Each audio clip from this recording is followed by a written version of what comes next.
The rain began without warning, as it often does on October nights in that region.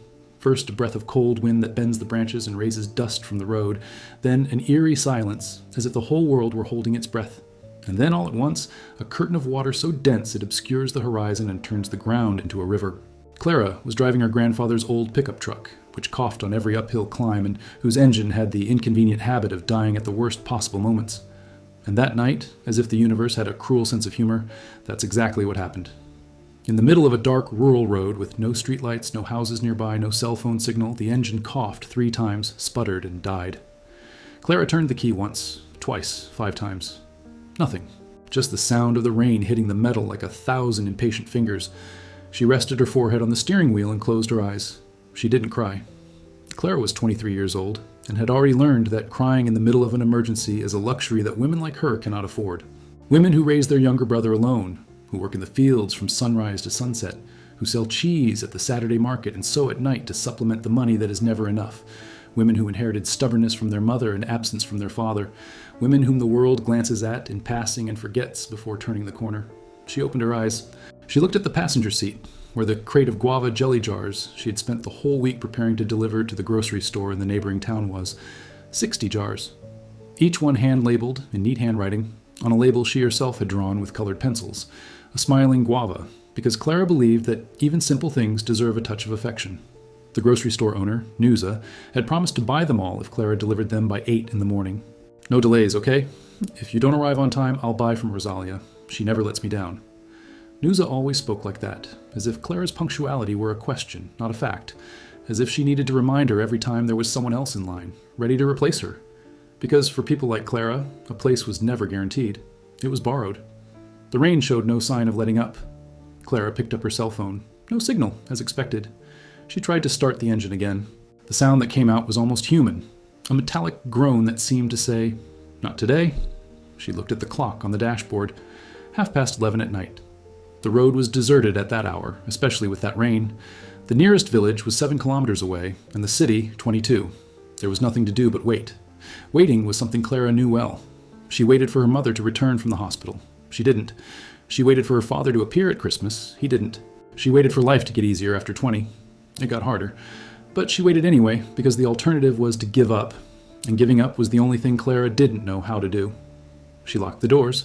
She pulled out the old jacket that was behind the seat, a denim jacket with a plush lining, the same one her mother used to wear to the fields on cold mornings.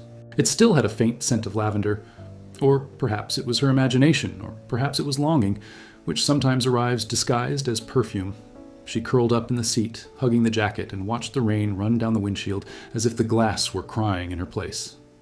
That's when the headlights appeared. At first there were just 2 points of light in the darkness, trembling through the curtain of rain like the eyes of some enormous creature approaching. The sound of the engine was different, deep, steady, powerful. It wasn't an old pickup truck or a tractor. It was something that didn't belong on that road. The headlights drew closer and slowed beside the stopped F-1000. Clara clutched her jacket to her chest and looked out the fogged-up window. A large black car, gleaming even in the rain, with sleek lines she'd only seen in magazines she sometimes found in the city's recycling bins. The kind of car that costs more than her grandfather's entire farm. The car stopped. The driver's side window rolled down a few inches. A male voice muffled by the rain. "Do you need help?" Clara didn't answer immediately. Her mother, before dying, had taught her 2 things about dark roads. Never stop for strangers, and never accept help from those with more power than you, because help sometimes comes at a price you didn't agree to. But her mother had also died at 38, in a crowded public hospital, waiting for surgery that never came. So perhaps her advice about the world wasn't so reliable after all. "My engine died," Clara said, opening the window just enough to be heard. "I'll wait for the rain to pass." "The rain isn't going to stop anytime soon. The forecast is for a storm all night long." The voice was calm, unhurried, without that tone of someone doing you a favor and wanting you to know it. "I can take a look at the engine, if you want, or I can call a tow truck when I get a signal." "Thank you, but I'll manage." A silence. Then, "Okay, but I'm going to stay here until the rain lets up. I don't feel right leaving someone alone on this road in this storm." Clara felt a surge of irritation rise in her chest. She didn't need protection. She didn't need pity. She didn't need a rich man parking beside her as if she were a lost girl. But the irritation mingled with something she didn't want to admit. Relief. The animalistic, primal relief of not being completely alone in the dark. 20 minutes passed. The rain continued. Clara, huddled in the seat, began to shiver from the cold. Her mother's jacket no longer kept her warm as before. Like everything that had belonged to her mother, it was worn by time. The passenger side window had a crack that she had never managed to fix, and a trickle of water seeped in, already soaking the seat and beginning to drench the jam box. The jams! Clara straightened up suddenly. If the water reached the labels, they would come off. Without labels, Nusa wouldn't accept them. Without Nusa, there would be no money. Without money, there would be no medicine for Tomas. Her brother, 11 years old, thin as a thread with those enormous eyes that seemed to hold more of the world than any child should carry, and asthma that worsened every time the weather changed. The last inhaler was half empty. The next one cost the equivalent of 30 jars of jam. She tried to move the crate, but it was heavy and the space was cramped. The water kept pouring in. Without thinking, Clara opened the door and got out into the rain. In seconds, she was soaked. She opened the passenger door, pulled the crate out, and tried to move it into the back of the truck bed, where the tarp might protect it. But the crate was unwieldy, the mud was slippery, and her feet, wearing rubber boots with a hole in the right sole, slipped. She fell to her knees in the mud, the crate tipped over, and the sound of breaking glass cut through the night. Clara stood on the ground, kneeling in the mud, the rain falling on her, staring at the broken glass as one stares at a broken promise. The thick, pink guava jelly mixed with the mud and rain, forming a stain that the darkness gradually swallowed. Not all of it. Maybe half. Maybe more. She didn't count. She just stayed there kneeling, her hands in the mud, and felt that familiar weight that always came in moments when the world seemed to say, "You tried, but it wasn't enough. It never is." That's when she heard the other car door open. Quick footsteps in the mud. And suddenly there was someone beside her, crouched in the rain, picking up the glass that hadn't broken. Large, quick, careful hands. A man in a suit, soaked, his shoes sinking into the mud, placing jars of guava jelly into the crate with the care of someone handling something precious. "These ones here are whole," he said. 13, 14, 19 whole ones. We'll separate the others later." Clara looked at him. For the first time, she could see him up close, despite the rain. He was around 35 years old, angular face, dark eyes, brown hair plastered to his forehead by the water. There was something about him that didn't match the suit, a tension in his shoulders, a shadow in his eyes that the rain couldn't explain. He looked like a man wearing clothes that weren't his, or perhaps were too much his, to the point of becoming armor. "You're going to ruin the suit," she said, and she didn't know why, out of all the things she could have said at that moment, she chose that. He looked at himself, his suit soaked, his shoes ruined, mud on his knees, and did something unexpected. He laughed. A short laugh, without joy but also without bitterness, like someone who recognizes the absurdity of a situation and decides not to fight against it. "The suit doesn't matter," he said. "Let's save your jams." Together, in the rain, in the mud, in the darkness, they separated the whole panes of glass from the broken ones. 27 survived. 33 were lost. He helped her carry the crate to the back seat of his car, which was enormous, with beige leather that Clara hesitated to touch with her dirty hands. "You can put it in," he said, as if reading her thoughts. "Leather cleans. Jelly is more important." When they finished, they were both soaked, dirty, and shivering. He opened the trunk and took out a large towel. He offered it to her. Clara hesitated. "Here," he said. "I have another one." He didn't. She saw him dry himself with his shirt sleeve, but pretended not to notice. "I am Bernardo," he said, extending his hand. She looked at his hand. Clean despite the mud, with long fingers and a wedding ring? No, it wasn't a wedding ring. It was a simple dark silver ring on his little finger. She didn't shake his hand. Not out of rudeness, but because hers were dirty with jelly and mud and shame, and the gesture seemed too inappropriate for that moment. "Clara," he said, "that's all." "Clara," he repeated, as if testing the weight of the name. "The rain isn't going to stop. Your engine probably filled with water. I can take you where you need to go, or I can take you to the nearest gas station on the highway. I need to be in the city at 8 in the morning. It's 11:30. There's still time." She should have said no. She should have stayed in the truck, waiting, as she had planned. She should have remembered her mother's advice. But the jars of jam were in the back seat of his car. The rain wasn't going to stop. Tomas needed his inhaler, and sometimes life doesn't give you the safe option, only the possible one. "Okay," she said, "but I'll pay for the gas." He didn't answer. He opened the passenger door for her, walked around, and got in on the driver's side. The car's interior was another world. Silent, warm, with a smell of new leather and something subtle that could be expensive perfume or simply the absence of musty or grease smells. Clara felt out of place, like a speck of mud in an oil painting. She sat carefully, trying to take up as little space as possible, as if she could shrink her own existence so as not to bother anyone. Bernardo started the car. The engine was so quiet she barely noticed. "Which way?" she asked. "Go straight for about 12 kilometers, then take a left at the fork." He drove.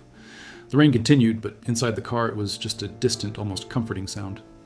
Clara looked out the window, seeing nothing, only the reflection of her own face in the glass, her hair wet, stuck to his forehead and the tired eyes of someone who wakes up at 4 in the morning every day and can't remember the last time he got enough sleep. "Guava jelly," he said after a few minutes of silence. "Do you make it to sell?" "I make."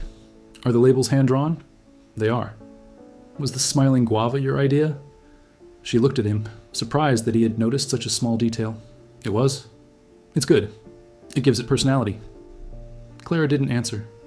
Compliments made her uncomfortable, like new shoes that pinch, beautiful to look at, strange to feel. The people around her weren't in the habit of giving compliments. Nusa complained about the price. The neighbors commented that she worked too much for a girl her age, as if working were a choice and not a necessity. And her grandfather, before he died, used to say that a good woman is a woman who doesn't complain, which Clara always thought was a cruel phrase disguised as a compliment. "Do you live around here?" he asked. "At Sitio Aroeira, past the stream." "Alone?" "With my brother." He nodded, and Clara realized he hadn't asked any of the questions that usually followed. "What about your parents and your husband? And how a girl so young is left alone like this?" The questions seemed to care, but in reality they were judging, measuring, categorizing. Bernardo simply nodded and continued driving, and that respectful silence did more for Clara than any words could have. They arrived in town at 2 in the morning. The streets were empty, washed by the rain, with the lampposts reflected in the puddles like flickering candles. Clara pointed to Nusa's grocery store, closed, obviously, and then didn't know what to do. There was nowhere to go in town. The original plan was to sleep in the truck until the grocery store opened, but the truck was 20 kilometers away, dead on the road. Bernardo noticed the hesitation. "There's a hotel downtown. I'll drop you off there and pay for the room. You can rest and deliver the jams in the morning." "No," she said too quickly. "I don't accept that." "Why?" "Because I don't know you, sir, and because favors from rich people always come with a bill we don't see." The silence that followed was cutting. Bernardo gripped the steering wheel tightly. Clara immediately regretted it, not the words, which were true, but the tone, which was harsher than she intended. But before she could soften her tone, he said, "You are right." She blinked. "What?" "You're right to be suspicious. Favors from rich people almost always come with an ulterior motive. I know this better than most." He paused. "But I'm not offering you a favor. I loaded your jam onto my car, ruined your plans, and brought you all the way here. The least I can do is make sure you have a place to wait until tomorrow. After that, we'll each go our own way and you never have to see me again." There was something in his voice that Clara hadn't expected. It wasn't indignation, it wasn't offended charity. It was weariness. The weariness of someone who's used to having their intentions questioned and has given up fighting against it. Clara was silent for a moment. Then she said, "There's a bus station right up ahead. I can wait on a bench there. It's covered." He drove her to the bus station. He parked. He helped carry the crate of jams to the covered bench. Clara carefully arranged the jars, checking the labels one by one. 4 had labels smudged by water. She would have to redo them. 23 sellable. Half of what Nusa asked for. Half the money, half the inhaler. "Thank you," she said, without looking at him, "for the help with the windows and for the ride." Bernardo stood still for a moment, as if wanting to say something more. Then he simply nodded. "Good luck with the jams, Clara." He went back to the car. He started the engine, and he stayed there, parked, for longer than made sense. Clara pretended not to notice. She sat on the bus station bench, pulled her mother's jacket over her shoulders, and leaned her head against the wall. Bernardo's car finally moved, and the headlights disappeared into the rainy night as suddenly as they had appeared, like something that could have been a dream if it weren't for the smell of new leather that lingered on her clothes. The morning arrived gray and damp. Clara didn't sleep. She only rested her eyes, in a state between wakefulness and sleep that people who carry too much responsibility know well. At 7:30, she walked to the grocery store. Nusa was already there, with her apron tied on and a face that said she wouldn't accept excuses. 23 bottles? Nusa counted twice, as if Clara could have hidden the rest. "I asked for 60. "I know. The truck broke down in the rain. Some windows shattered." Nusa made that sound with her mouth, a snap of disapproval that's worth more than 1,000 words. "And what am I supposed to do with 23? I promised the client I'd have a full stock. I can bring the rest next week. Next week I'll buy from Rosalia." There it was, the phrase Clara had been expecting. The replacement, always ready, always lurking like a shadow that never leaves her side. She swallowed her pride, as she did every day, and said, "Then buy these 23 and I'll bring 30 more on Thursday." Nusa paid. She paid less than she had agreed to because it's only 23, darling. I can't pay the full price. Clara didn't argue. She put the money in her jacket's inside pocket, thanked her, and left. On the sidewalk, he counted the bills. It was enough for half the inhaler. Half. Always half. Always almost, but never the whole thing. He walked through the city, thinking about how to get back to pick up the truck, thinking about how to get the rest of the money, thinking about Tomas, who would be waking up now at the neighbor's house, Donna Gloria, a kind, plump lady who looked after him when Clara needed to go out, and who refused to accept payment because, she said, a good neighbor is a neighbor who helps without charging.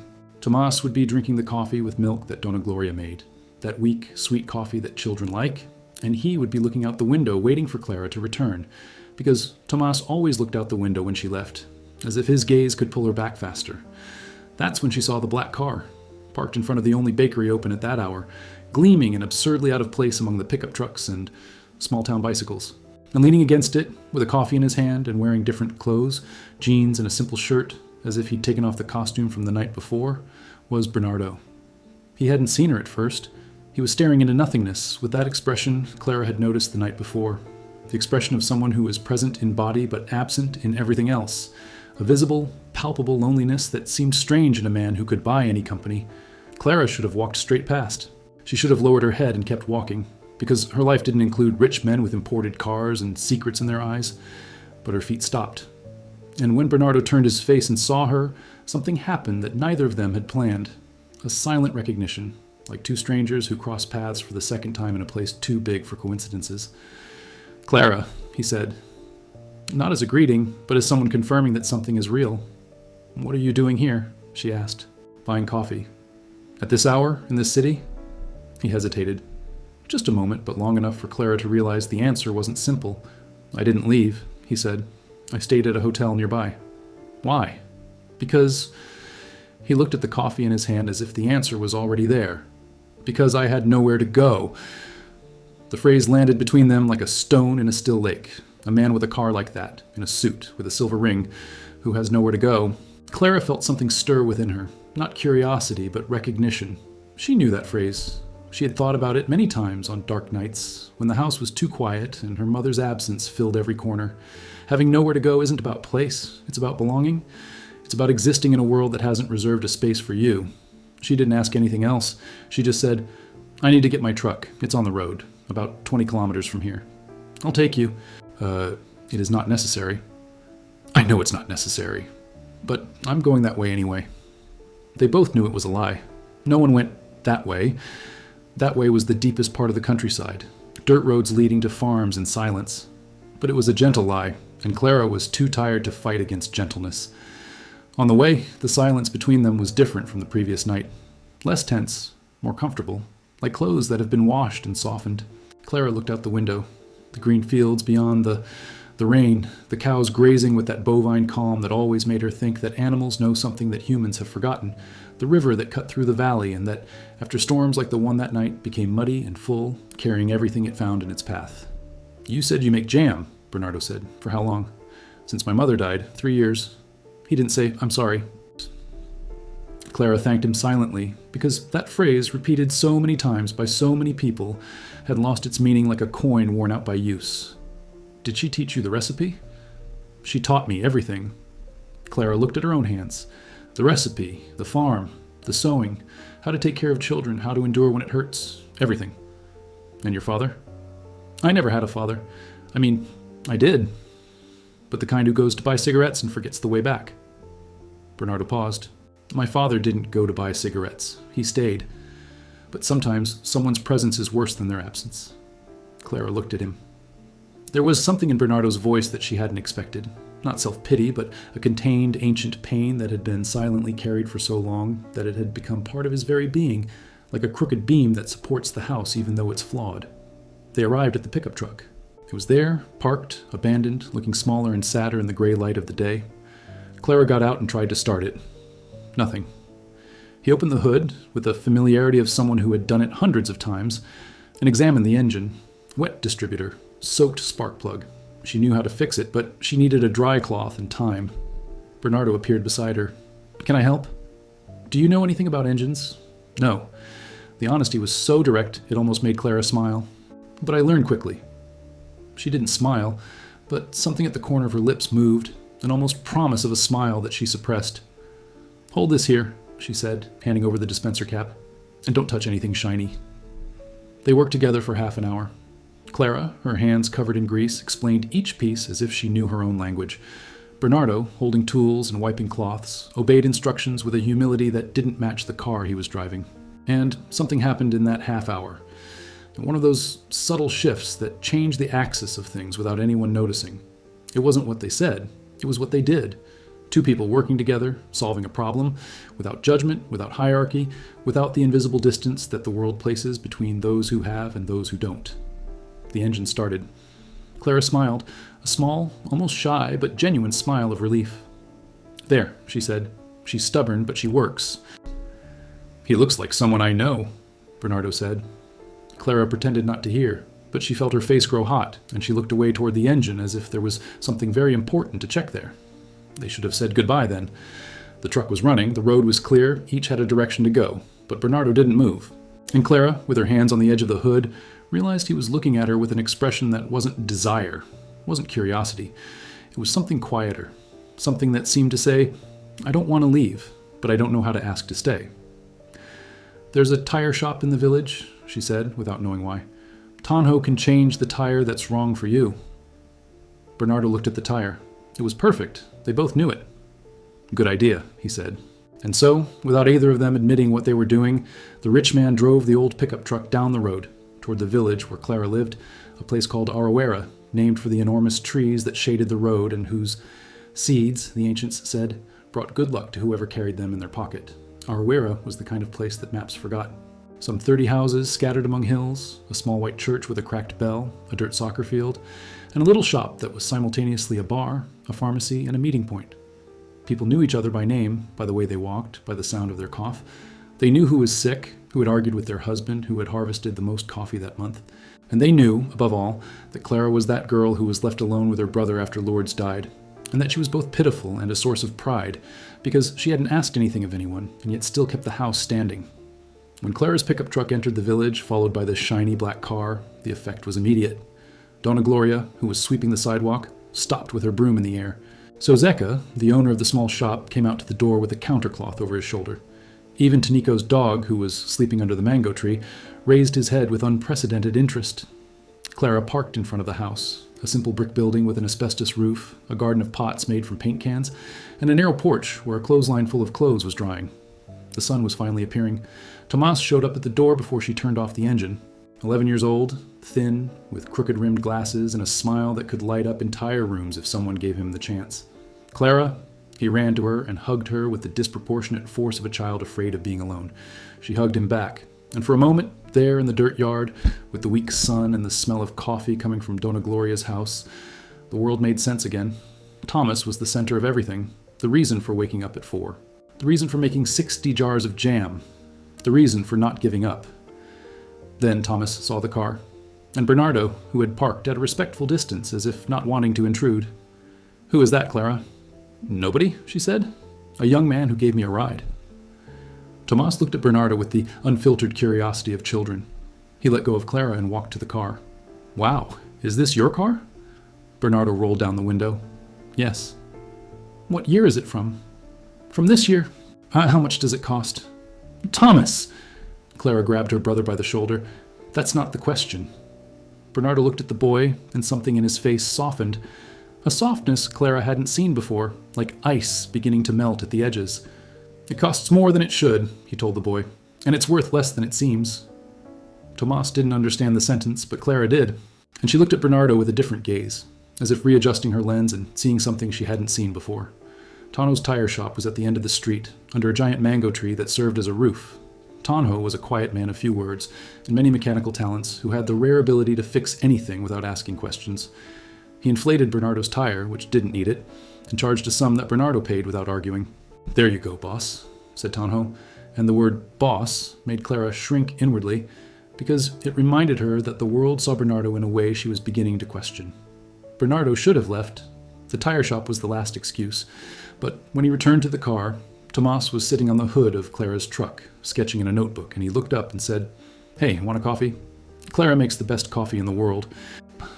Clara opened her mouth to correct him, but Bernardo replied first, "I would love to." Clara's house was small but meticulously organized, revealing something about her. The walls had damp stains but were clean.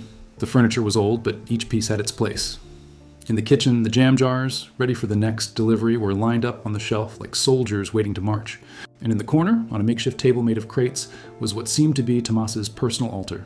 Stacked notebooks, colored pencils organized by size, and drawings. Dozens of drawings. Clara on horseback, Clara in the fields, Clara sleeping on the porch, the river, the trees, the sky of Ariera in all the colors a box of 12 pencils can offer. Bernardo stopped in front of the drawings without saying anything. He looked at each one with an attention that Clara realized was genuine. "He draws well," she said softly. "He's been drawing ever since he learned to hold a pencil. The school said he has talent, but talent without opportunity is just a hobby, right?" There was a subtle, almost invisible bitterness in Clara's voice, like a fishing line. Transparent, but capable of cutting. Bernardo didn't answer. He sat at the table and drank the coffee Clara served, strong, without sugar, in a blue agate mug chipped at the rim. He drank it in silence, looking at the kitchen, at the jam jars, at Tomas's drawings, at Clara, who moved with the silent efficiency of someone who can't afford to stop. And in that silence, something he had kept locked away for a long time began to loosen. Not a confession, not a dramatic revelation, just a small crack through which the light or the pain began to seep. "I had a daughter," he said. Clara stopped washing the dishes. She didn't turn around, but her hands remained still in the water. "She had," he repeated. "Luana, 7 years old. She died in a car accident 2 years ago. My wife was driving. My wife survived. Luana didn't." The silence that followed was the kind that weighs more than any words. Clara dried her hands slowly. She turned. She looked at Bernardo. He wasn't crying. He was beyond crying, in that dry, arid place that exists after crying all that one could cry, where pain becomes landscape, a fixed part of the inner terrain. "My wife blamed me," he continued, his voice flat, as if reading a news story about someone else. "She said I should have been in the car, that I worked too much, that if I had been driving, maybe she was right, maybe not. It doesn't matter. She left. She asked for a divorce. She kept the house. I was left with the blame." Clara sat down in the chair opposite him. She didn't say, "I'm sorry." She didn't say anything. She simply sat there, present, with her hands on the table, and offered the only thing she had to offer: attention. The genuine attention of someone who knows pain, and therefore knows that it doesn't need advice, it doesn't need solutions, it only needs someone to sit beside it without trying to scare it away. "I left Sao Paulo a week ago," Bernardo said. "I got in the car and started driving. No destination, no plan. I turned off the GPS, turned off my phone, and went. I passed through cities I'd never seen, roads I'd never traveled, and with every kilometer I put between myself and that life, I felt I was breathing a little easier. Until last night, when I found a broken-down pickup truck in the middle of the rain and a woman selling guava jam with a smiling face on the label." He looked up, and Clara saw, for the first time without filter, without distance, without defense, the man behind the suit. He wasn't a rich man. He wasn't a powerful man. He was a father who had lost his daughter. He was a husband who had lost his wife. He was a boy who grew up in a cold house and built a life that seemed perfect on the outside but was hollow on the inside.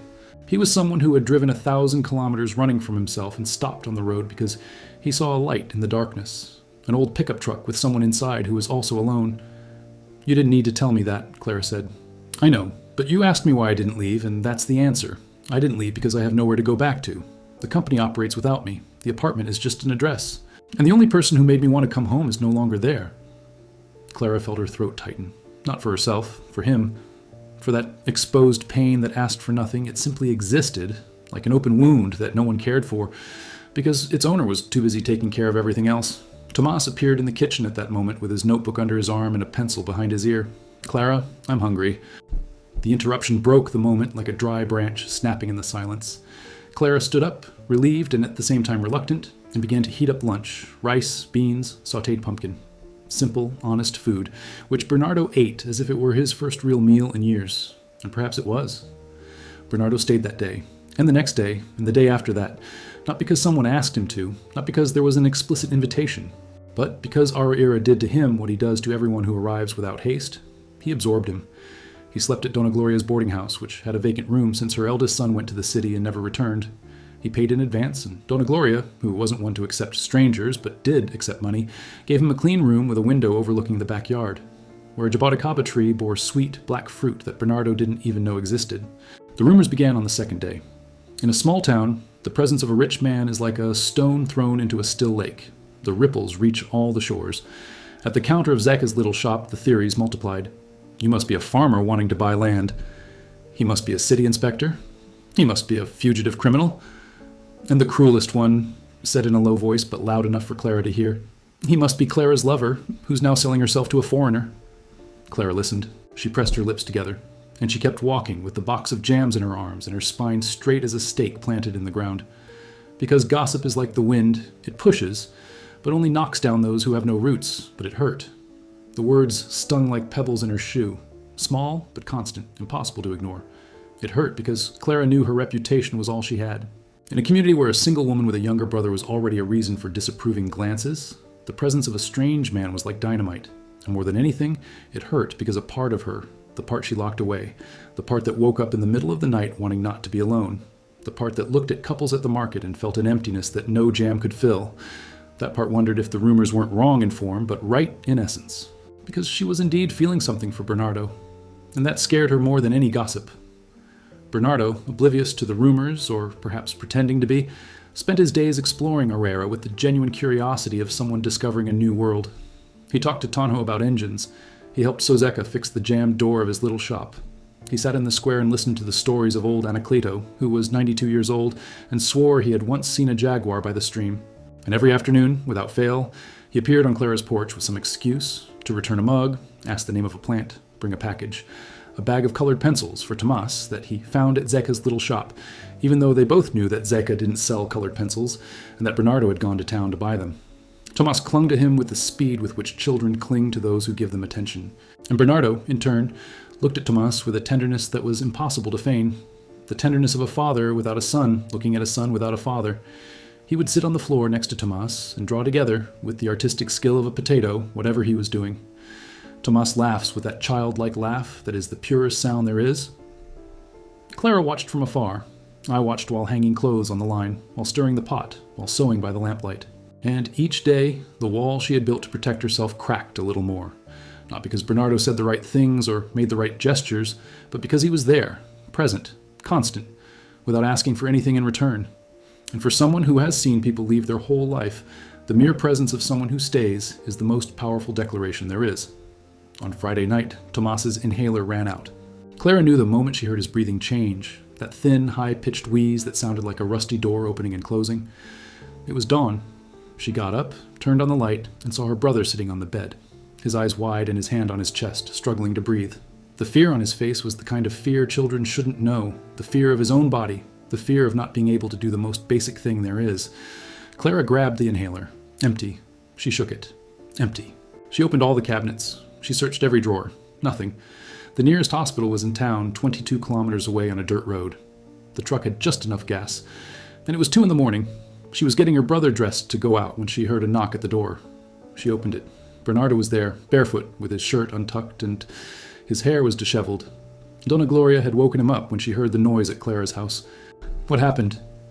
Tomas is having a crisis. I need to take him to the hospital. Bernardo said nothing. He picked Tomas up in his arms. The boy was so light that he felt a pain that wasn't physical, and carried him to the car. Clara climbed in behind him, holding her brother's hands and whispering steadily, I'm here, breathe, breathe. Bernardo drove like he'd never driven before, fast but steady, with the precision of someone who knows that inside the car there's something more important than anything he's ever carried. They arrived at the hospital in 18 minutes. Tomas was seen by a doctor. Nebulization, corticosteroids, oxygen. Clara stayed by his side, holding his hand while the wheezing gradually subsided and color returned to the boy's face. Bernardo stayed in the hallway, sitting in an uncomfortable plastic chair with his elbows on his knees and his hands crossed as if praying without knowing how to pray. At 5 a.m, Tomas fell asleep. The doctor said he was stable, that he could go home in the afternoon, but that he needed follow-up appointments, a new inhaler, a consultation with a pulmonologist. Each word from the doctor was a number that Clara added up in her head, and each addition was a subtraction from what she had. Bernardo appeared in the doorway of the room. He looked at Clara, exhausted, with red eyes, her mother's jacket stained with sweat and medicine, her hands trembling with tiredness and residual adrenaline. He looked at Tomas, sleeping with his mouth slightly open and his hand still holding his sister's. And he sat on the floor, leaning against the wall because there was no other chair. He stayed there, without speaking, without offering, without trying to solve anything. he just stayed. And it was at that moment, not at an elegant dinner, not on a romantic stroll, not during a grand gesture. It was there, on the cold floor of a hospital. In a small town, at 5 a.m, Clara found out. She found out with the silent certainty of someone who lives by instinct, not theory. She knew that Bernardo wasn't a stranger who stopped in the rain. He was someone life had sent, not to save her because she didn't need saving, but to be there, on the floor, in the hallway, at the moment when everyone else would have left. But along with that certainty came fear, an enormous, disproportionate fear that occupied more space than exhaustion, the fear of trusting, the fear of needing someone, the fear of opening her hands and letting someone hold what she had always carried alone. Because every person Clara loved left her. Her mother died. Her father disappeared. And the world in general always showed her that the only trustworthy person was herself. In the following days, Clara shut herself off. She thanked Bernardo for his help with Tomas. She thanked him for the ride to the hospital. She thanked him politely, courteously, and utterly impenetrably. And Bernardo felt the door close as if it were the door of a cell. On his side, not hers. He tried to get closer. He took jams to the market. He fixed the backyard fence that was falling down. He helped Tomas with his homework, discovering with surprise that the boy was brilliant at math, solving problems that Bernardo would have needed a calculator for. But Clara maintained her distance with the skill of someone who had practiced her whole life. She smiled without opening her eyes. She thanked without inviting. She was present without being available. Until one day, Bernardo found the letters. Not intentionally, it was an accident. He was helping Dona Gloria move some furniture when a box fell from the cupboard and scattered papers on the floor. Among them, letters. Dozens. All with the same sender, Lourdes Mendez, Clara's mother, addressed to one name, Henrique Duarte. The surname struck Bernardo like lightning. Duarte, his surname. The letters were from 20 years ago, and the recipient, Henrique Duarte, was his father's name. His hands trembled as he gathered the letters from the floor. Dona Gloria, who had left the room, didn't see. Bernardo read the first letter, then the second, then the third. And with each line, something inside him was rebuilt and crumbled at the same time, like a building being demolished to make way for another. Lourdes, Clara's mother, had worked on the Duarte family farm in São Paulo 24 years ago. She had been a maid in Bernardo's father's house, and Henrique Duarte, businessman, patriarch, powerful man, had gotten her pregnant. When Lourdes told him about the pregnancy, Henry fired her. He gave her money to disappear. And Lourdes disappeared. She returned to the countryside, to the village of Aruera, and raised her daughter alone, never mentioning the father's name. Clara was Bernardo's sister, half-sister. Daughter of the same man Bernardo spent his entire life trying to please, trying to impress, trying to make proud. The man who built an empire and destroyed a woman with the same ease. The man who paid to make his shame disappear and continued dining in expensive restaurants as if nothing had happened. Bernardo sat on the floor of Dona Gloria's living room and stayed there for a time he couldn't measure. The cards in his hands, the world spinning, the truth fitting together like pieces of a puzzle he didn't know he was putting together. Clara, the pickup truck in the rain, the road, the jam, Tomas. Everything was connected. Not by chance, not by destiny, by injustice. By the injustice of a man who discarded a woman and erased a daughter from existence as if crossing a name off a list. And then came the second truth, the one that hurt more than the first. Bernardo had felt something for Clara. Something that, now, in the light of this revelation, was transforming into something completely different. It wasn't romance, it was recognition. It was blood calling to blood without knowing it was blood. It was two children of the same father, wounded by the same man, meeting on a dark road without knowing they were fragments of the same story. Bernardo spent 3 days away from Clara's house. 3 days locked in Dona Gloria's room, barely eating or sleeping, reading and rereading the letters, trying to decide what to do with a truth that could destroy or heal, depending on how it was revealed. Clara noticed the absence. She didn't say anything. She never said anything when something hurt her. But Tomas asked, "Where's Bernardo?"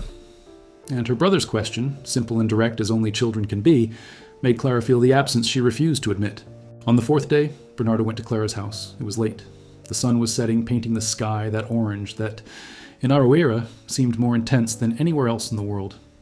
Clara was on the porch, sewing new labels for the jam jars. Tomas was drawing beside her. The scene was so peaceful that Bernardo felt a physical pain at the thought of disrupting it. "Clara, I need to talk to you." She looked up. She saw something in his face that made her hands stop. It wasn't the tension of the first few days, nor the gentleness of the last few weeks. It was something more serious. Heavier, like the sky before a storm. "Tomas, go play inside," she said. The boy obeyed reluctantly. When the door closed, Clara looked at Bernardo and said, "Speak." He sat down in the chair next to her. He took the letters out of his pocket, yellowed, folded, their ink faded with time. He placed them on the table between them. These letters are from your mother. They were written to a man named Enrique Duarte. Clara looked at the cards. She didn't touch them. Where did you find this? At Dona Gloria's house. They fell out of a box. Dona Gloria kept her mother's things there, did you know? Clara remained silent. Yes, I knew. Her mother had left a box with Dona Gloria before she died, saying, when the time comes, she will know. Clara had never opened it, not for lack of curiosity, but for fear, the fear that the truth would be worse than her imagination. Clara. Bernardo's voice was a whisper. Enrique Duarte is my father. The world stopped. Clara looked at Bernardo. She looked at the letters. She looked at her own hands, and the ground beneath her shifted like earth during an earthquake. Not enough to topple it, but enough to leave nothing in its place. What? My father's name is Enrique Duarte. He had a farm in Sao Paulo. His mother worked there. He couldn't finish. He didn't need to. Clara stood up. The chair tipped backward. She took 2 steps back, as if Bernardo had transformed into something dangerous. His eyes were enormous, and within them was a silent storm that was more devastating than any scream. You knew, she said. It wasn't a question. It was an accusation. No, I swear I didn't. I found out 3 days ago. You came all the way here. You stopped on the road. You helped me. You stayed. You knew from the start. Clara, I didn't know. I swear on my daughter's memory that I didn't know. The mention of her daughter made Clara hesitate, because that was the only sacred thing Bernardo had, and to swear by her was to swear by what was most true in him. But the pain was too great to process at that moment. The pain of knowing that her father, the nameless ghost she carried her whole life, wasn't just any man who went to buy cigarettes. He was a rich, powerful man who paid for her not to exist, who bought her mother's silence like someone buys land and forgets about it, who lived his whole life a few kilometers away, with another family, another child, another story, while she carried buckets of water and sold jam to buy medicine. Go away, she said. Clara, go away, please. The word please hurt the most, because it wasn't anger, it was a plea. The plea of someone who was falling apart and needed to be alone to pick up the pieces. Bernardo left. He returned to Dona Gloria's room and sat on the bed, staring into the darkness, listening to the crickets and the silence of Aroeira, and wondering if life was, after all, just a series of losses disguised as encounters. The days that followed were gray. Not the weather. The sun shone as always, but the atmosphere. Clara returned to her routine with a ferocity that was, in truth, despair disguised as productivity. He made 80 jars of jam in a week. He weeded the entire field. He washed the whole house. She sewed 3 custom-made dresses. He moved without stopping, because stopping meant thinking, and thinking meant feeling, and feeling meant collapsing. Tomas didn't understand. He asked about Bernardo every day. Clara answered with short phrases. He left. He had to go. He's not from here, which were technically true and emotionally devastating. And with each question from her brother, Clara felt the fissure in her chest deepen, because it wasn't just Bernardo she was losing. It was the possibility of not being alone. It was the possibility of having something the world had always denied her. Not money, not comfort, but someone who would stay. Bernardo didn't leave Aroeira. He wanted to. He tried. He sat in the car 3 times, started the engine, and turned it off. He couldn't leave, knowing that Clara carried alone a truth that belonged to both of them. And more. Moreover, he couldn't leave because even with the revelation, even knowing that what he felt for her had transformed from something ambiguous into something clear and different, he didn't want to abandon her, because abandonment was what his father had done, and Bernardo refused to be that father. On the 10th day after the revelation, something happened. Thomas had another asthma attack, less severe than the previous one, but enough to be frightening. Clara ran to Zika's little shop to call emergency services, the only landline in the village, and the person who answered at the shop wasn't Zeka, but Bernardo, who was there buying milk. Tomas, Clara said, breathless. Again. Bernardo didn't hesitate. He didn't ask permission. He didn't ask if she wanted his help. He ran to the house, picked Tomas up in his arms as he had done the first time, and took him to the car. And Clara, who would have preferred to bite her own tongue rather than ask him for help at that moment, climbed into the back seat with her brother in her arms, because her brother was more important than pride, than anger, than pain, than anything. At the hospital, while Tomas received treatment, Clara and Bernardo stayed in the hallway. The same plastic chairs, the same silence, but a different world existed between them. I called my father, Bernardo said. Clara stiffened. I told you everything. About the letters, about you, about Tomas. You didn't have that right. I know, but he had a debt, and I wanted him to know. And what did he say? Bernardo looked at the floor. She denied it. She said her mother was a liar, that it never happened, that I was having a breakdown. Clara made a sound that was neither laughter nor crying, something in between, a sound that arises when pain confirms what you've always known. Of course he denied it, she said. People like him always deny it. Pay, forget, and deny it. I requested a DNA test. She looked at him, and he refused. Obviously. But I don't need his confirmation, Clara. I read the letters. I know your mother's handwriting. She had the same handwriting in the recipe notebooks you keep on the kitchen shelf. I know it's true. And I know my father is a coward. The word coward came out of Bernardo's mouth like a bullet. Loaded, accurate, definitive. Clara heard it and felt something stir. Not forgiveness, not reconciliation, but a recognition. The recognition that Bernardo was not the father. That he too was a victim, in his own way. A victim of a man who knew how to build empires, but didn't know how to build families. It's not your fault, Clara said. It was the first time she'd said something kind to him in days. I know, but I have a responsibility. You're my sister, Clara. And I know that word means nothing when it comes from a stranger. But I don't want to be a stranger. I don't want to be the father. I don't want to be just another one who disappears. Clara closed her eyes. And there, in the hospital corridor, with the sound of the machines in the background and the smell of disinfectant in the air, she allowed something to happen. Not an explosion, not a dramatic hug, not a cathartic cry. Just an exhalation, as if she had held her breath her whole life and finally could release it. I don't know how to be anyone's sister, she said. I don't know how to be a brother anymore either, or a father, or a husband. I don't know how to be many things, but I learned quickly. And there, for the first time, Clara recognized the phrase. It was the same one he had said when she asked for help with the engine. I learned quickly. And just like that day, the phrase wasn't an empty promise. It was a declaration of intent. The intention to be present, to make mistakes and try again, to build something that had never existed. A family made not of shared blood, but of shared choice. The following months were slow, imperfect, and genuine. Bernardo rented a house in Araguera. He didn't buy it because buying would impose permanence, and he wanted each day to be a choice, not an obligation. He began working remotely, managing what remained of the family business with one hand and helping Araguera with the other. Not with charity, with investment. He financed the renovation of the school where Thomas studied. He helped the agricultural cooperative acquire better equipment. And most importantly, he enrolled Thomas in drawing classes in the city with a real teacher who looked at him. He looked at the boy's notebooks and said, his eyes wide, "This boy has a gift that took me 20 years to develop." Clara resisted the money at first. Every penny Bernardo offered burned like embers because accepting it meant accepting that her father, that faceless man she had silently hated her whole life, was real, was rich, and was responsible for a debt no amount of money could pay. But little by little, with the gentle stubbornness Bernardo had learned from her, she gave in. Not out of weakness, out of pragmatism. Because Tomas needed a pulmonologist. Because the house needed a new roof. Because accepting help isn't the same as accepting defeat. Sometimes it's just the recognition that no one should carry everything alone. Their relationship grew in unexpected ways. Not like traditional siblings. They didn't share a childhood, memories, or their own language. But like two people who, knowing they were fragments of the same story, decided to write the next chapter together. Bernardo learned to make jam. Badly at first, burning 3 batches before getting it right. Clara learned to use a computer, impatiently, complaining that this machine doesn't obey like a hoe. And Tomas, the gravitational center of it all, blossomed. His drawings gained colors that 12 pencils couldn't achieve. His asthma attacks lessened with proper treatment. And his smile, that huge smile that lit up rooms, appeared more frequently, like a sun that finally found space among the clouds. One day, months later, Clara received a letter. Not an email, a real letter on paper with a stamp and everything.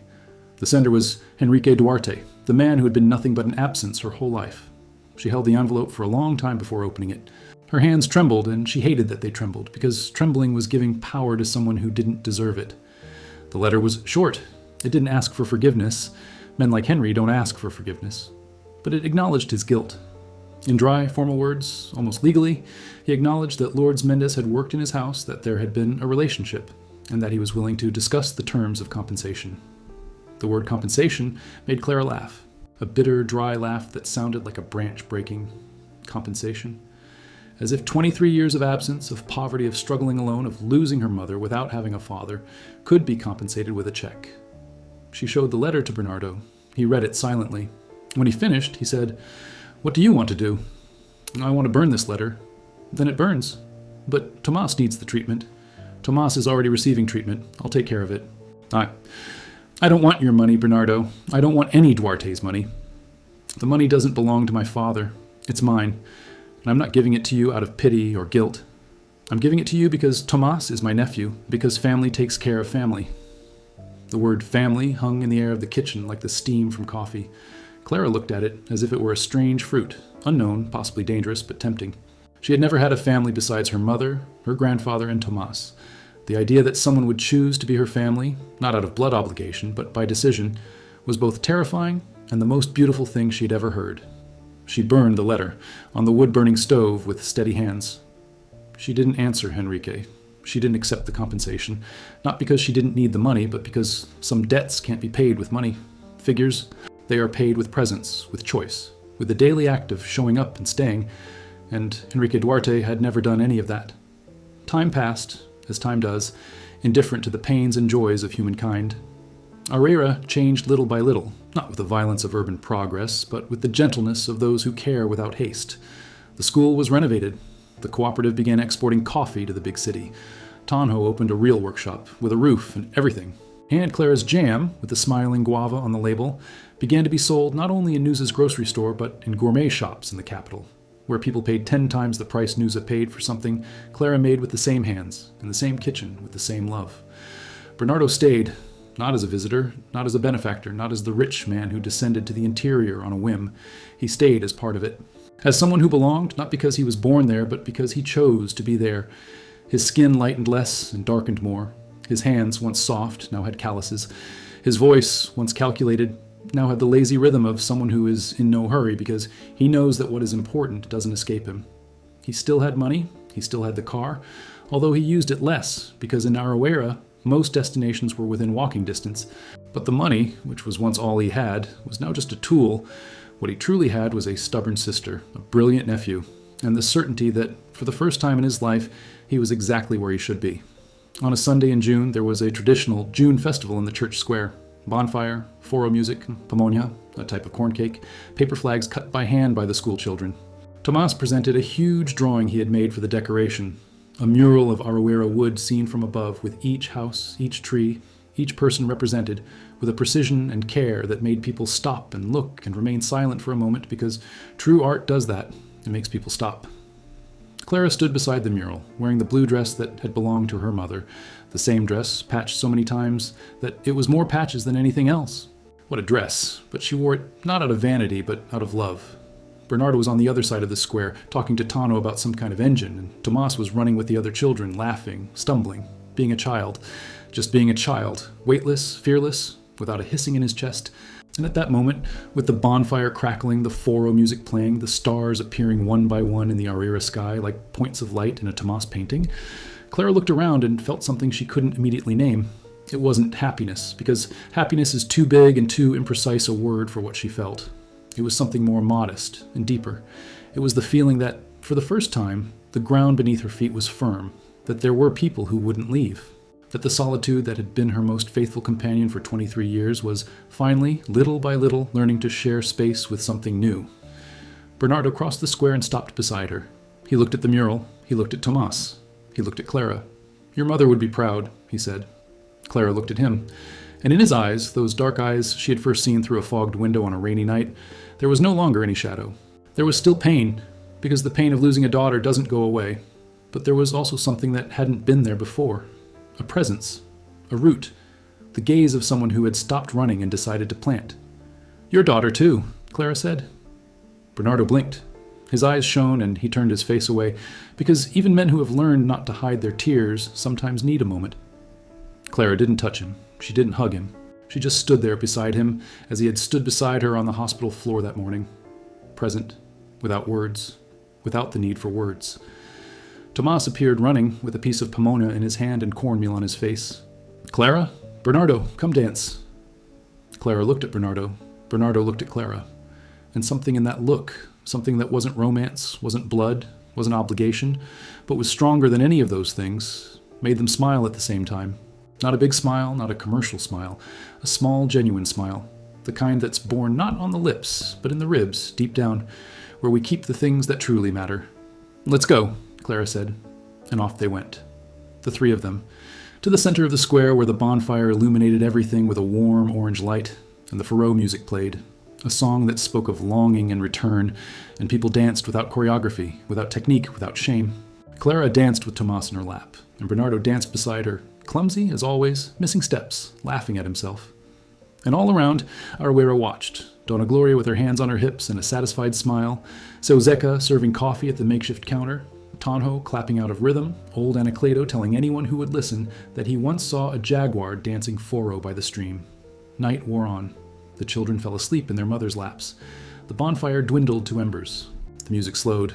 And Clara, sitting on a park bench with Tomas asleep in her arms, gazed at the road leading out of Arouera, the same road where, on a rainy night, an old pickup truck broke down and a black car stopped. The same road her mother had traveled 24 years ago, pregnant and alone, fleeing a man who had discarded her. The same road that brought Bernardo, not as a prince, not as a savior, but as a lost piece of a story that had always been incomplete. Bernardo sat down beside her. They both remained silent, gazing at the embers of the campfire. They didn't need to speak. They had learned together that silence between people who understand each other isn't empty. It's full of everything that has already been said and everything that doesn't need to be said. Clara looked at her sleeping brother, at his hands, which even in his sleep held a pencil as if it were part of his body, at the serene face of someone who finally slept without fear of waking up alone, and she felt, with a clarity that surprised her, that life owed her nothing more, not because she had received everything, but because she had learned that what matters is not what life gives you, it's what you do with what's left after it takes it away. The mother wouldn't come back. The father would never be a father. The poverty wouldn't disappear overnight. The road would remain unpaved, and the pickup truck would continue to sputter on the hills, and the jams would still need to be made one by one, with patience, with care, with the guavas smiling on the label. But there would be Thomas, there would be Bernardo, there would be Arouera, and there would be herself, Clara, standing, whole with hands that knew how to make jam and fix engines and plant seedlings and sew dresses and hold a brother who whimpered in the early morning and accept a brother who appeared in the rain. Hands that were never beautiful but were always enough. Hands that the world never stopped to admire, but that, alone, built everything that existed around her. And that night, when the last embers died down and the sky over Arouera filled with stars, Clara did something she hadn't done in a long time. She closed her eyes. She took a deep breath. And she rested. Not the short rest of someone who needs to wake up at 4 a.m, but the deep rest of someone who knows that, when she wakes up, she won't be alone. The wind carried the scent of jaboticaba from Dona Gloria's backyard. A cricket chirped near the extinguished campfire. And somewhere along the dirt road, under the stars, the faded blue pickup truck also rested, old, dented, with a stubborn engine and a cracked windshield. But still, there, still standing, still ready for the journey. Like everything and everyone who has learned that resisting is not about not falling. It's about getting up, shaking off the mud, and moving on.